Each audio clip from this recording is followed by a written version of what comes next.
আল্লাহ রে,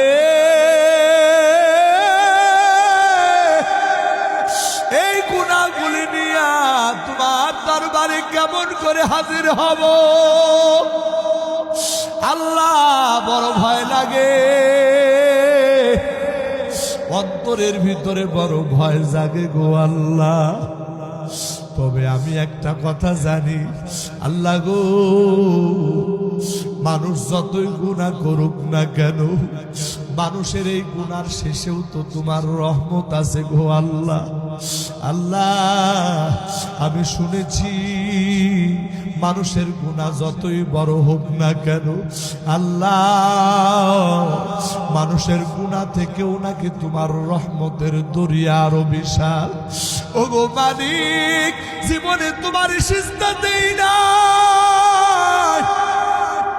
জীবনে তোমার ইবাদত বন্দেগী করি নাই আল্লাহ, বলতে বড় লজ্জা লাগে, কিন্তু তুমি ছাড়া তো আমার আর কেউ নাই গো আল্লাহ। আল্লাহ এই নাফরমান বান্দার প্রতি তুমি একটু দয়া করো না। এই কথা বলিয়া ওই যুবক ভাইটা কান্নাকাটি করে। ওই মা জননী সন্তানের এই বেহাল দশা দেখে মাও কান্নাকাটি করে।